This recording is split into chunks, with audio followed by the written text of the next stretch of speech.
Karats! Ayan, finally nagkaroon na nga ng announcement ng new 17 World Tour in Bulacan. Yes, kasama pa rin tayo sa Asian leg ng tour na ito ng 17. Magaganap yan ng March 21, 2026. Mga be, sa Philippine Sports Stadium at bongga sa akin yung date na yan kasi ilang araw na lang yan at birthday ko na. Oo, so birthday celeb pa lang atake natin for the next tour.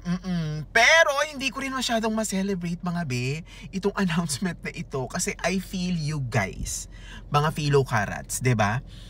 Imagine ang tagal nating naghintay. Oo, naghintay na magkaroon ng announcement for the Philippine leg nitong tour na ito. Pero grabe yung 2 weeks. 2 weeks ticketing na. King 4 months pa naman yung mismong tour.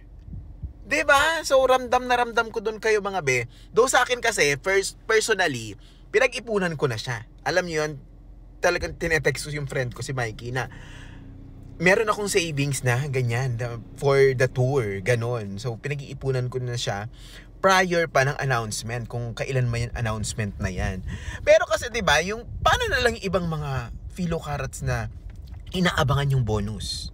So, utangin itong itong ticketing within 2 weeks. Buti sana kung may 13 month na yan at kung may bonus na. 'Di ba? Alam niyo 'yon, paplanuhin kasi ito, B. Applewood, iba budget. Ganun ba play this, 'di ba? May pagbabudget na magaganap. Pat biglaan yung i-announce, biglaan din yung ay nako, nanggigigil ako. Ayun, pero good luck talaga sa ticketing mga be. God bless us all.